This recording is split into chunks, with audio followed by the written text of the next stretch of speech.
യേശുക്രിസ്തുവിന്റെ പരിശുദ്ധമായ നാമത്തിൽ എല്ലാ പ്രിയപ്പെട്ടവർക്കും മോണിഡുവിന്റെ പുതിയൊരു പ്രഭാത വചന ധ്യാനത്തിലേക്ക് സ്വാഗതം. കഴിഞ്ഞ ദിവസങ്ങളിലെ ആത്മീക വചന ചിന്തകൾ നിങ്ങളുടെ ജീവിതത്തിൽ വളരെ അനുഗ്രഹപ്രദമായി തീർന്നു എന്ന് ഞാൻ മനസ്സിലാക്കുന്നു, ചിന്തിക്കുന്നു.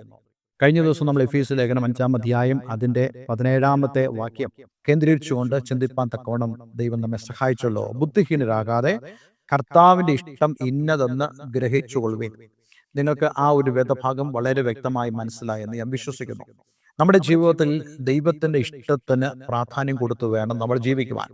ദൈവത്തിന്റെ ഇഷ്ടം നമ്മൾ അറിയുന്നത് ഒരു പ്രവാചകൻ വന്ന് പറയുന്നതുകൊണ്ടല്ല, മറ്റേതെങ്കിലും ഒരു ദൈവദാസൻ വന്ന് നമ്മോട് പറയുന്നതുകൊണ്ടല്ല, ദൈവവചനത്തിലൂടെയാണ് നമ്മൾ ദൈവത്തിന്റെ ഇഷ്ടം മനസ്സിലാക്കുന്നത്. അതുമായി ബന്ധപ്പെട്ട ചില ഉദാഹരണങ്ങൾ നമ്മൾ ഈ ദിവസങ്ങളിൽ ചിന്തിക്കുന്നുണ്ട്. കഴിഞ്ഞ ദിവസം നമ്മൾ വീഞ്ഞു കുടിച്ച് മത്തരാകരുത് എന്നുള്ള കാര്യം ചിന്തിച്ചിരുന്നു. അത് ദൈവത്തിന്റെ ഇഷ്ടത്തിൽ വരുന്ന കാര്യമാണ്. മദ്യപാനി സ്വർഗരാജ്യം അവകാശമാക്കുകയില്ല. അത് ദൈവത്തിന്റെ ഇഷ്ടമാണ്. ഇങ്ങനെ ഓരോരോ ദൈവിക ഇഷ്ടങ്ങൾ വിശുദ്ധ ബൈബിളിൽ കർത്താവ് യേശുക്രിസ്തു നേരിട്ടും അതേപോലെ തന്നെ കർത്താവ് തന്റെ അപ്പോസ്തലന്മാരിലൂടെയും പ്രവാചകന്മാരിലൂടെയും ദൈവത്തിന്റെ ഇഷ്ടത്തെക്കുറിച്ച് നമ്മോട് പറയുന്നുണ്ട്. അങ്ങനെ ആ ഇഷ്ടപ്രകാരം ആണ് നമ്മൾ പ്രാർത്ഥിക്കേണ്ടത്. നമ്മുടെ ഇഷ്ടപ്രകാരമല്ല പ്രാർത്ഥിക്കേണ്ടത്, ദൈവത്തിന്റെ ഇഷ്ടപ്രകാരമാണ് പ്രാർത്ഥിക്കേണ്ടത്. നമ്മുടെ ഇഷ്ടപ്രകാരം പ്രാർത്ഥിച്ചാൽ ദൈവം നമുക്ക് തരുമെന്ന് ഒരിക്കലും ഒരിടത്തും ദൈവം ഗ്യാരണ്ടി തരുന്നില്ല.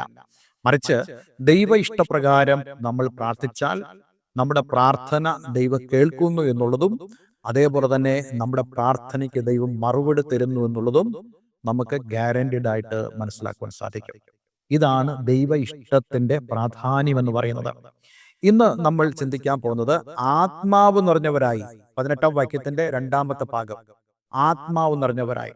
ഈ ആത്മാവ് നിറഞ്ഞവരായി എന്ന് നമ്മൾ വായിക്കുമ്പോൾ അല്ലെങ്കിൽ കാണുമ്പോൾ, ചിന്തിക്കുമ്പോൾ നമുക്ക് പെട്ടെന്ന് ചിന്ത വരുന്നത് ആത്മാവ് നിറഞ്ഞ് അന്യഭാഷകളിൽ ദൈവത്തെ മഹത്വപ്പെടുത്തി തുള്ളിച്ചാടി ഹല്ലേലൂയ പറഞ്ഞ് സ്തോത്രം ഉറക്കെ പറഞ്ഞ് അങ്ങനെയൊക്കെ സ്തുതിക്കുകയും ആരാധിക്കുകയും ചെയ്യുന്നതാണ് ആത്മാവ് നിറഞ്ഞ അനുഭവം എന്നുള്ളതാണ്.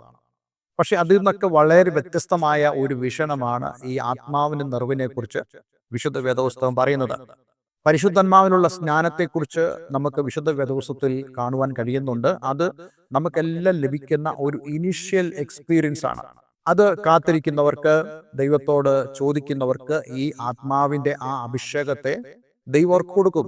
അത് കർത്താവ് യേശുക്രിസ്തുവിലൂടെ നമുക്ക് വാഗ്ദത്തം ചെയ്യപ്പെട്ട പരിശുദ്ധാത്മാവിനാലുള്ള സ്നാനമാണെന്നുള്ളതും നമുക്ക് വിശുദ്ധ വേദപുസ്തകത്തിൽ നിന്ന് ഗ്രഹിക്കാൻ കഴിയുന്നുണ്ട്. പക്ഷെ ആത്മാവിലുള്ള ആ നിറവിന്റെ ജീവിതം എന്ന് പറയുന്നത് തികച്ചും അതിൽ നിന്നൊക്കെ കൂടുതലും വ്യത്യസ്തവുമാണ്. അതിനെക്കുറിച്ചാണ് ഞാൻ നിങ്ങളോട് പറയുവാൻ ആഗ്രഹിക്കുന്നത്. ഞാൻ നേരത്തെ തന്നെ നിങ്ങളോട് പറഞ്ഞ ഒരു കാര്യമാണ്, ഒരു വ്യക്തി കർത്താവ് യേശുക്രിസ്തുവിനെ രക്ഷകനും കർത്താവും ദൈവമായി സ്വീകരിക്കുമ്പോൾ അവന്റെ ഉള്ളിൽ ആ നിമിഷം മുതൽ ആത്മാവ് വരും. പക്ഷെ ഈ ആത്മാവിന്റെ നിറവ് എന്ന് പറയുന്നത് നമ്മുടെ ജീവിതത്തിൽ നമ്മളുടെ സമർപ്പണത്തിലൂടെയും നമ്മുടെ അനുസരണത്തിലൂടെയും നമ്മുടെ ആശ്രയത്വത്തിലൂടെയും നമുക്ക് ലഭിക്കുന്ന ഒന്നാണ് ഈ ആത്മാവിന്റെ നിറവ് എന്ന് പറയുന്നത്. അതായത് നാം നമ്മെ തന്നെ ശൂന്യമാക്കണം. നമ്മുടെ സ്വയം നമ്മുടെ ഉള്ളിൽ നിന്നും മാറിപ്പോകണം. അതായത് നമ്മളിൽ നമ്മുടെ സ്വയത്തിൻ്റെതായിട്ടുള്ള ഒരു നിറവ് ഉണ്ടാകാൻ പാടില്ല. മറിച്ച് നമ്മുടെ ഉള്ളിൽ നിറയപ്പെടേണ്ടത് ദൈവത്തിന്റെ ആത്മാവിനാലുള്ള ഒരു നിറവായിരിക്കണം. ചില വാക്യങ്ങൾ അത് സംബന്ധിച്ച് വായിക്കുമ്പോൾ നിങ്ങൾക്ക് കൂടുതൽ കാര്യങ്ങൾ അതിൽ നിന്ന് മനസ്സിലാകുമെന്ന് ഞാൻ പൂർണ്ണമായും വിശ്വസിക്കുന്നു. എഫേസ്യ ലേഖനം 3-ാം അധ്യായം 19-ാം വാക്യം നമ്മളിങ്ങനെ വായിക്കുന്നുണ്ട്.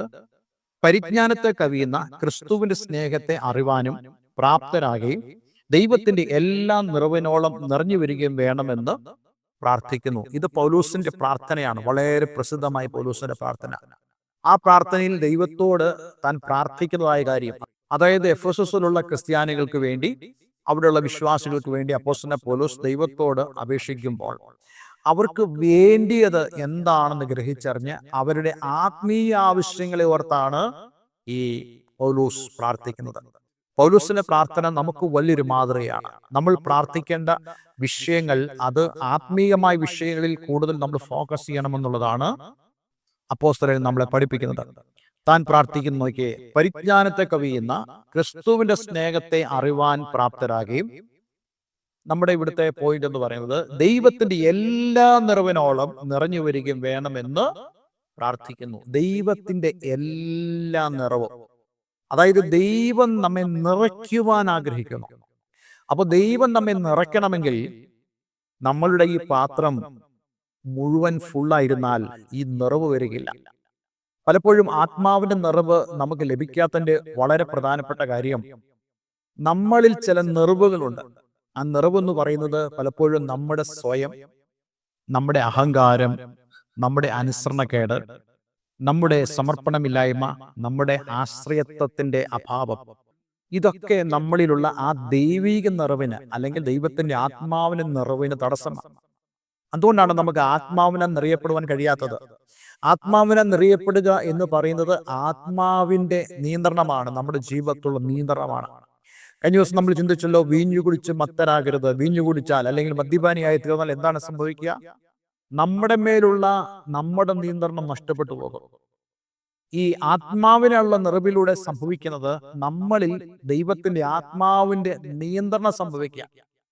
അങ്ങനെ നിയന്ത്രണം സംഭവിക്കുമ്പോൾ നമ്മുടെ ജീവിതത്തിൽ ആ ആത്മാവിന്റെ നിറവുണ്ടായിരിക്കും.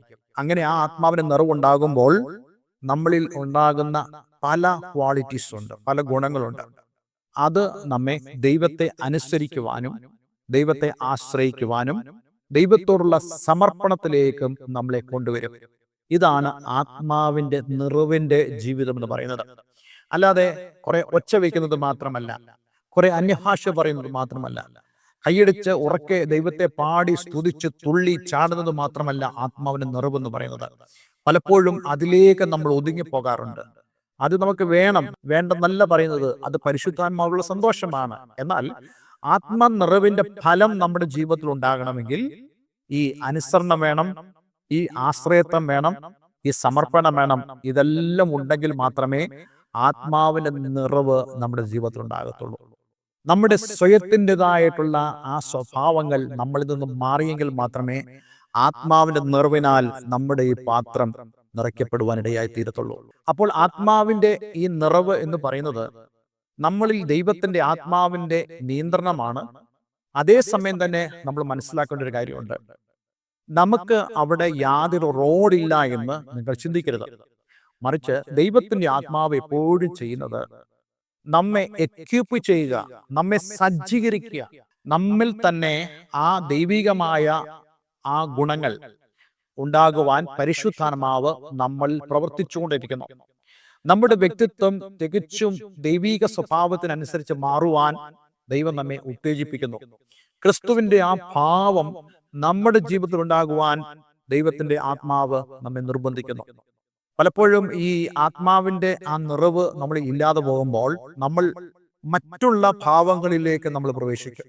ക്രിസ്തുവിന്റെ ഭാവമല്ല, മറ്റൊരു വ്യക്തിയുടെ ഭാവം, മറ്റൊരു പ്രസംഗകന്റെ, ഉപദേശിയുടെ, പാസ്റ്ററിന്റെ, ബിഷപ്പിന്റെ അല്ല, മറ്റൊരു വ്യക്തിയുടെ ഭാവം നമ്മളിലേക്ക് കടന്നു വരും. ഇതൊന്നുമല്ല നമ്മുടെ ഉള്ളിൽ ഉണ്ടാകേണ്ട ഭാവം എന്ന് പറയുന്നത്. നമ്മുടെ ഉള്ളിൽ വരേണ്ട ഭാവം ക്രിസ്തുവിന്റെ ഭാവമാണ്.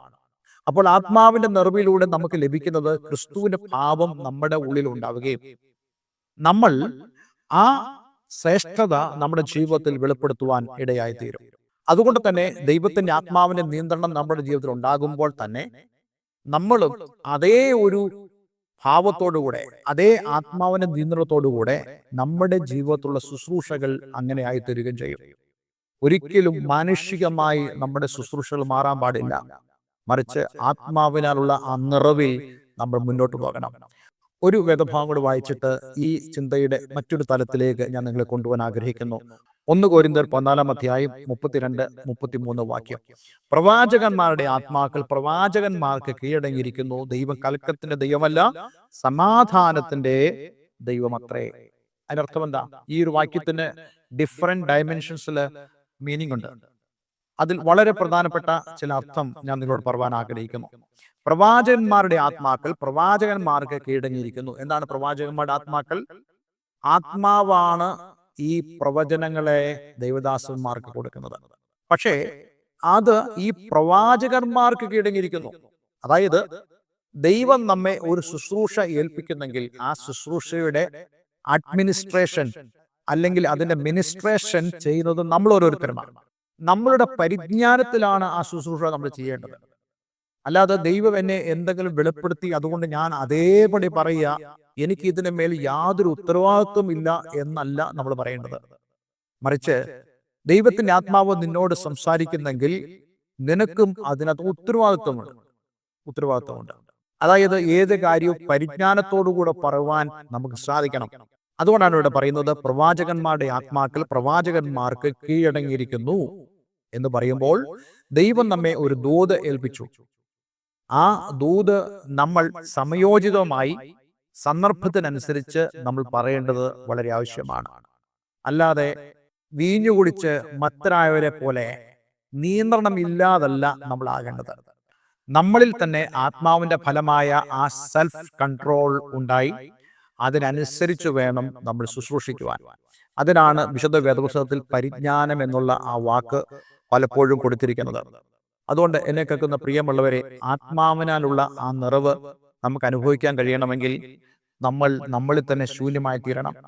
നമ്മളിലുള്ളതായ അനുസരണക്കേട്, നമ്മളിലുള്ളതായ സ്വയം നിയന്ത്രണം ഇല്ലായ്മ, നമ്മളിൽ ഉള്ളതായ സമർപ്പണമില്ലായ്മ, ഇതെല്ലാം മാറി സമർപ്പണത്തിലേക്കും ദൈവത്തിലുള്ള ആശ്രയത്വത്തിലേക്കും ദൈവത്തോടുള്ള അനുസരണത്തിലേക്ക് നമ്മൾ കടന്നു വരുന്നുണ്ടെങ്കിൽ തീർച്ചയായിട്ടും ഈ ആത്മാവിന്റെ നിറവ് നമ്മുടെ ജീവിതത്തിൽ ഉടനീളം നമുക്ക് അനുഭവിക്കാൻ സാധിക്കും.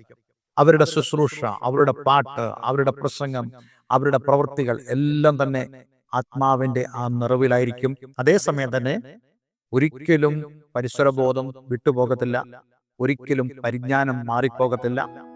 ആ വ്യക്തി കർത്താവ് യേശുക്രിസ്തുവിന്റെ ഭാവത്തോടുകൂടെ ശുശ്രൂഷിക്കുന്നത് നമുക്ക് കാണുവാൻ സാധിക്കും. അതിനായിട്ടുള്ള ഒരു സമർപ്പണം ഇന്ന് നമ്മുടെ ജീവിതത്തിൽ ഉണ്ടാകട്ടെ. നിങ്ങൾക്കും ഇതുപോലെ ആത്മാവിന്റെ നിറവിൽ ക്രിസ്തുവിന്റെ ഭാവത്തോടുകൂടെ ഈ ലോകത്തിൽ നിങ്ങൾക്ക് ശോഭിക്കുവാൻ കഴിയും. അതിനായിട്ട് ദൈവം നമ്മെ സഹായിക്കട്ടെ എന്ന് ഞാൻ ആഗ്രഹിക്കുന്നു, പ്രാർത്ഥിക്കുന്നു. ഒരു വാക്ക് നമുക്ക് പ്രാർത്ഥിക്കാം. സ്വർഗീയ പിതാവേ, ഞങ്ങളെ കേൾപ്പിച്ച വളരെ അനുഗ്രഹിക്കപ്പെട്ട സന്ദേശത്തിനായി സ്തോത്രം. കർത്താവെ, ഞങ്ങളുടെ ജീവിതത്തിൽ ആത്മാവ് നിറഞ്ഞവരായി ജീവിപ്പാൻ ഇത് ഞങ്ങളെ സഹായിക്കണമേ.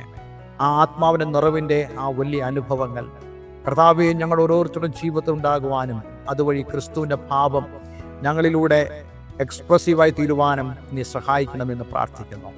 പ്രാർത്ഥന കേട്ടതിന് നന്ദി. യേശുക്രിസ്തുവിൻ നാമത്തിൽ തന്നെ. ആമേൻ, ആമേൻ. ഇന്നത്തെ വേദവചനം നിങ്ങളുടെ ജീവിതത്തിൽ വളരെ അനുഗ്രഹപ്രദമായി തീർന്നു ഞാൻ വിശ്വസിക്കുന്നു. ഈ സ്ക്രീനിൽ കാണുന്ന ഫോൺ നമ്പറിൽ ഞങ്ങളെ വിളിക്കുക. എല്ലാവരും അനുഗ്രഹിക്കട്ടെ. Have A nice day. God bless you all.